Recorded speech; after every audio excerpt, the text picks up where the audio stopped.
Welcome back to another episode of the Menswear Style Podcast. I'm your host, Peter Brooker. Today on the show, I am talking to the founder of Pampeano, Jennifer Brown. Inspired by South America's rich heritage of unrivaled horsemanship and traditional leatherwork, Pampeano evolved from the polo fields of central Argentina. Pampeano remains one of the few brands with quality and craftsmanship at its heart. Continuing the cherished techniques of the South American artists, Pampeano uses only premium grade, butter soft, vegetable tan leather and the finest luxury natural textiles and threads available. And here to talk about Pampeano in her own words is the founder, Jennifer Brown. So my name is Jenny. I founded Pampeano 15 and a half years ago when I was living in South America, in Argentina specifically, and I was living there, but also, coming back to the UK a bit and going back and forth for subsequent years. So what were the first steps of starting the brand after going back and forth to South America? So I had quite a few friends who came out to stay when I was there. And they encouraged me to start a business. When they came to stay, I would say things, I would tell them my ideas and they said, just do it. And so I did it. They have these beautiful shops called talabarterías, where the sort of really high quality leather goods would be sold along with clothing and equestrian articles, all artisanal, handmade, beautiful things made with natural products. And both myself and my friends who had come out would just sort of fall in love when you walk into these shops. The smell of the leather, the quality of the products, the absence of plastic, which 15, 16 years ago wasn't a sort of an environmentally aware perspective. It was just something really lovely about the basic quality of the products. Well, they were basic products, but the quality was very, very evident. And all using natural materials. And I remember discussing with a couple in particular how much the European customer would love what we were loving. And so really that was about as thought through as it was. And I found factories to work with and I gave them my designs for various leather goods and they started to produce them. We came up with the name Pampeano. It means from someone from La Pampa, which is the central part of one of the central provinces of Argentina. And I started bringing them over and started selling them with not really a clue of how retail works. But I learned. So you started the business while you were living in South America, or were these just designs that were getting influenced while it was more the designs. I'd moved back to the UK when I then started. I got the website built. The first version of the website was sort of 5-6 websites on from that. So I didn't, once I was back in the UK is once I received my first delivery of stock. So yes. And what were the early products? What were you focusing on at the start? Well, it was quite an interesting sort of mistake. My focus at the very beginning was travel bags. I brought some other things as well, like handbags and belts, but for me, it was all about travel bags. And it was quite an interesting mistake because if you're an unknown brand, a leather travel bag is quite expensive and people are not going to pay sort of 300 odd pounds. Or they might if they know you, who were my first customers, but unknown people who don't know the brand, who don't know the quality of the product, are not going to spend £300 straight off. So it was quite a sharp, sort of horrifying mistake to make. Like, oh God, I'm not selling very many of these travel bags. But what did sell were the belts. And so in a way, I sort of have reversed, and now my travel bags are selling well, but it because we're much more known as a brand, but it was the belts that did well from the big, that started the business moving. That's interesting. And it has built up from there, but I actually had to sort of recede back to much lower price points, start to build a name, start to build a brand and a reputation for quality. and customer service, Wow. and then grow it up from there. So yeah, I suppose quite interesting with hindsight. No, that's really fascinating because you've obviously gone in with wanting to produce something that you fell in love with in the first place, which were the bags, and you kind of used that as your inception point. But it's interesting to me as an outsider listening to how consumers get confidence within a brand by maybe more accessible price points and then think, well, we'll start with something smaller, like a belt, perhaps. And then after that, we know what the brand is like. We know how to deal with you. We know the quality is good. So then they can get the confidence to expand themselves within your range. So yeah, that's Yeah. I think that's really interesting.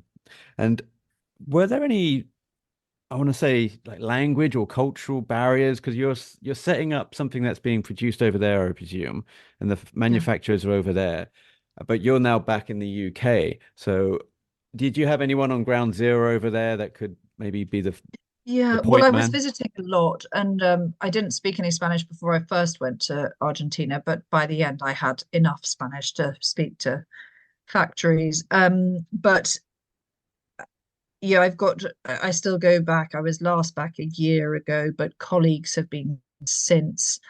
Um, I've got a young man in the team who has lived in Argentina himself for many years, and we've also got family connections with Argentina. So my children are half Argentine. So there's a lot of links.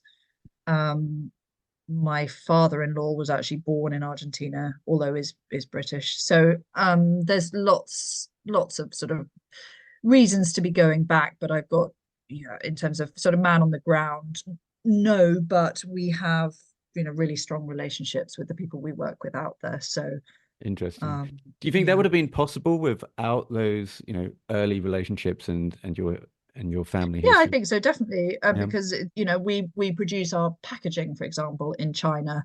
I have actually been to China, but I haven't been to the factory where we produce the packaging, which is all and has always been plastic free. Um, but it's a really good quality cardboard box that people reuse for their pens, or whatever. But yeah, so I think it's easier than people think to forge relationships with overseas suppliers. I think a Interesting. lot of people do see it as a barrier, but I've been kind of always a bit gung ho about it. And yes, I've definitely got it wrong. But for as long as it's more right than wrong, yeah, you get a bit wiser, I suppose, as the years go on. I mean, I've definitely got some things wrong. Well, I mean, it was perhaps a little bit of a loaded question because my girlfriend and I, we went to Hoi An a few years ago now. And I don't know if you've been to that part of the world, but there's a one very long street that has about 400 odd tailors and seamstresses all the way down it. And it's UNESCO protected and it's famous for the tailoring. And as we were getting some stuff made there, we thought, wow, the quality's really good, but there wasn't any online presence, so we couldn't like have repeat orders once we got back to the UK. And so I started to reach out to some of the people over there and some of the tailors. And I thought, is there any way that you can digitize any of like your consumer base and make like an online store? So, you could package this and people that maybe come to Hoi An, they order their suit, but they don't have to wait around for a week or two to get it. They can order it and then it can take as long as it wants. It can get shipped to wherever you are in the world. I just found that the communication and the intel, not having anybody there on the ground floor, as it were, or having a point man was just the huge obstacle. And I couldn't develop any trust or relationship with these tailors just Sure. by, even though I just bought like a few suits. So I just found that whole process of getting it off the ground. I think the idea was good, but just no decent way to execute it. Yeah, well, I suppose the advantage of um working with people in Buenos Aires is it's very European anyway. So yes, I suppose that really the only barrier is there are a few barriers, but there's a cultural barrier, but the language is another, but international trade is not really one of them. I was going to touch upon the products themselves. You have the briefcases, like laptop sleeves. It's all on the website, by the way, which is pampeano.co.uk. We'll leave a link in the show notes, and you can get a £10 gift Actually, it's certificate. just about to change. Sorry, it's just about Oh, to change to pampeano.com. We managed oh, finally brilliant! to buy the domain last year. Oh, Um, fantastic! after 10 years of negotiation. Okay. Which means we dipped in and out and just kind of said, no, we're not paying that. And then we come back 4 years later, and then we said, no, we're not paying that. And then we agreed something last year. So we finally managed to buy the domain. Okay. Well, that's great. So pampeano.com, which is Yep. yep, on its Yep. way. Um, Yes. and I was going to just ask you the difference between the quality of leather goods that you might see, perhaps on market stalls around the world.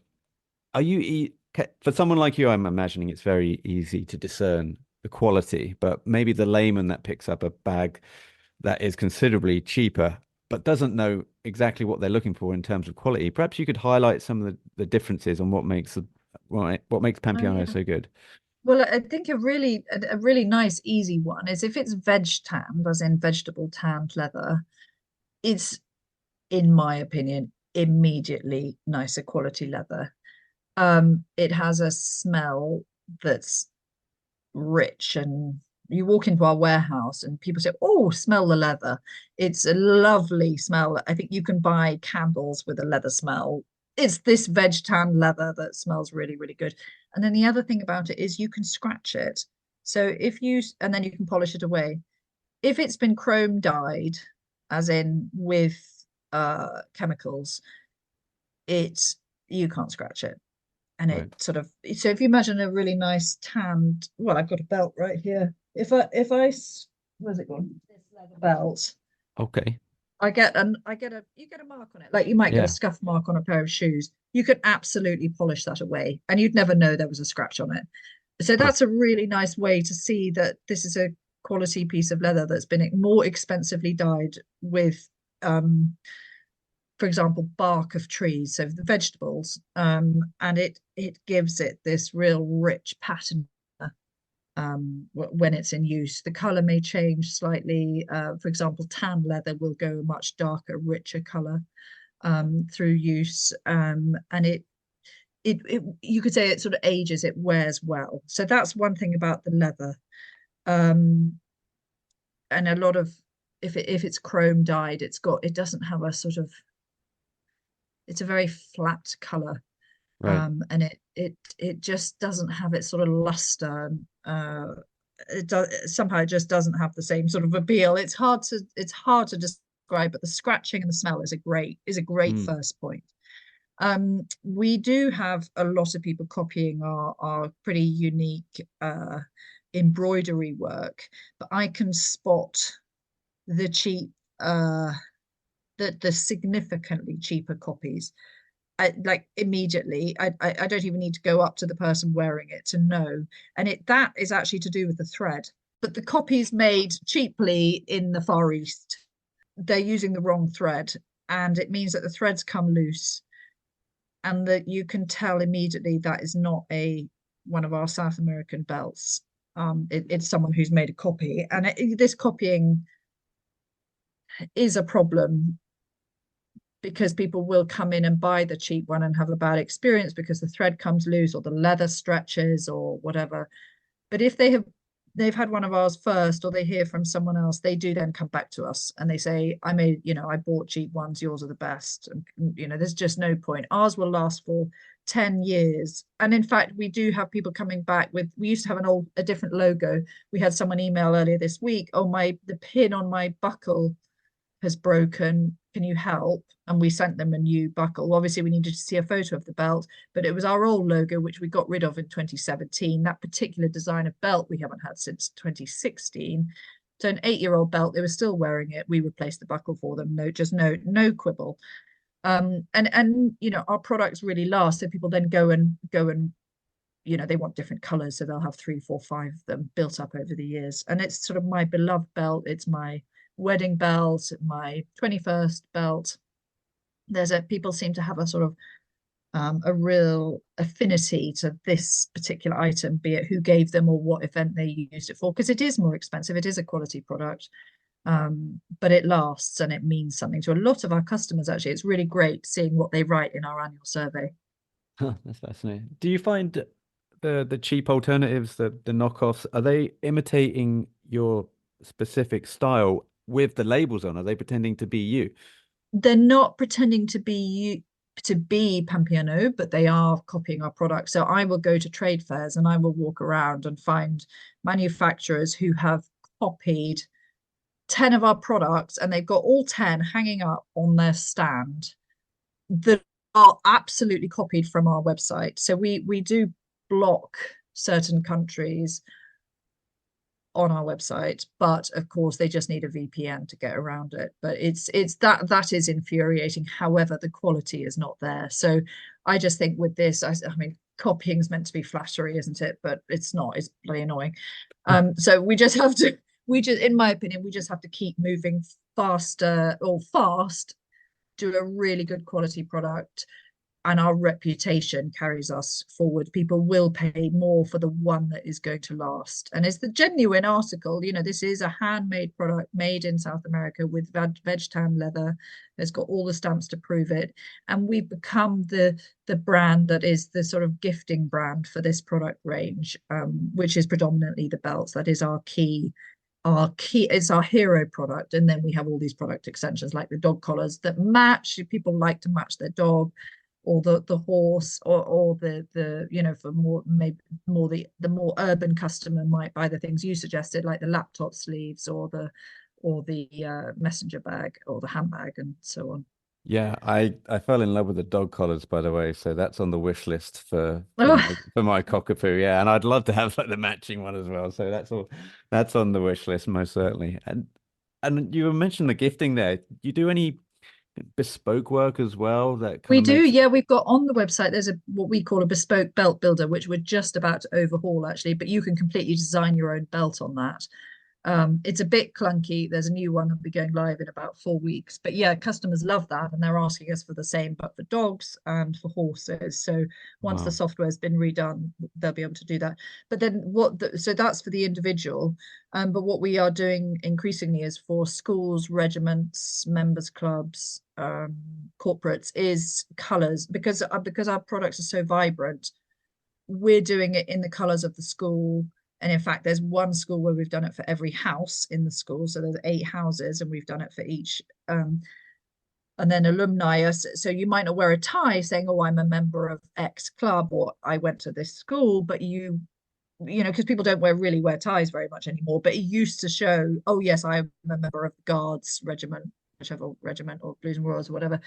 But now we're producing regiments and the schools and clubs and corporates, so you can quietly show that your affinity or allegiance to the club, and someone else will know it who's also associated, but you've not got it emblazoned on your t-shirt, I went to X school or X Oh, military. that's And that fascinating. that's a really great part of the business actually. Well, yeah, it must be quite exciting as well. Are you getting approached in particular by like clubs? Yeah, we Yeah, do. they're Yeah, we coming to do. you. We exactly, because we've got a bit of a reputation for doing it and doing a really, you know, we'll send CADs to the customer, so they can see what it looks like before they buy it, and then they'll choose the design they like with their colors, and then we'll produce it for them. And so then it sort of word of mouth is that's doing really well. We get a couple of inquiries a week actually on that. Wow. Well, is there anything at the moment that you're personally very excited by that is on the horizon? Yeah, we're talking to a restaurant, a South an Argentine restaurant chain about doing some collaboration work. I won't say their name, but probably wouldn't be too hard to guess. But anyway, a really fantastic Argentine restaurant brand, about doing collaboration with them through the year. So it's just a perfect fit, brand values and customer demographic and so on. So it's a very nice, will be a really, I'm really excited about that.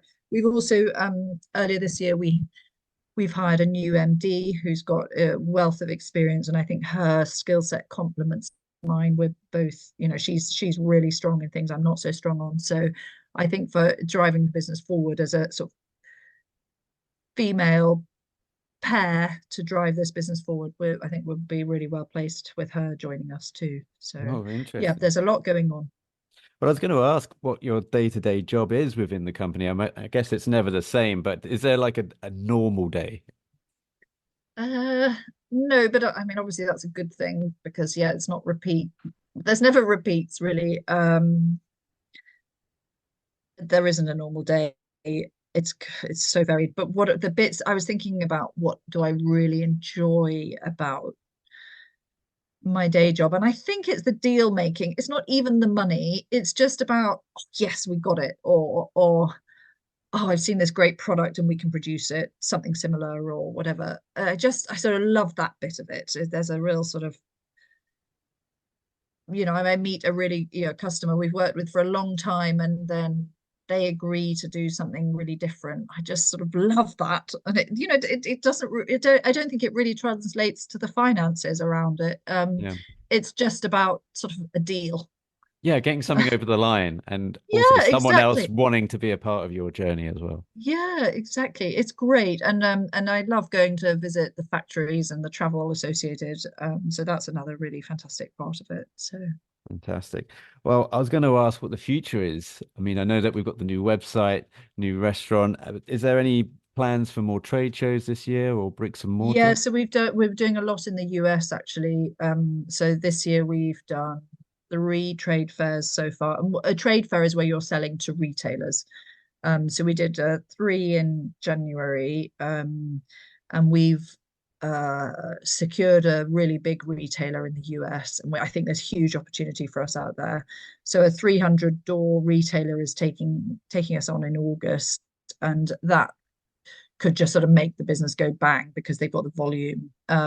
We know people love the product. We just haven't until recently, until the last sort of year, I'd say post COVID, we haven't really found our way through, but doing lots of trade fairs, building up a network of agents. We're starting to get a lot more traction over in the US, and I've got a young lady who looks after the US business, she's really very, very good. She's been driving the business forward out there. So yeah, I think the big opportunity for us is the US. Our wholesale business is really well set up, and our competitors in the US in it doing a similar product, not the same, but similar, are not very well set up. So I think the opportunity is absolutely there, and we know that the American consumer loves our product range. Well, why wouldn't they? Well, hopefully, if people in the UK can get to see the products, it's mainly online, but there'll be maybe some concessions around the corner.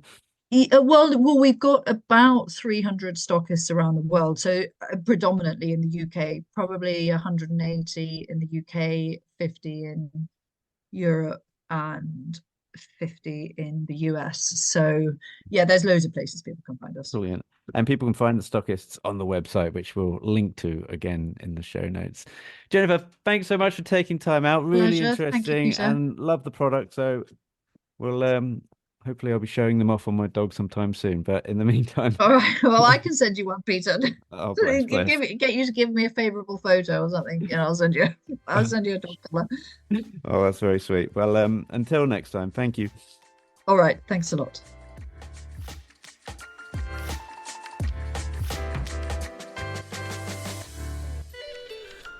You've been listening to the Menswear Style Podcast. Be sure to head over to menswearstyle.co.uk for more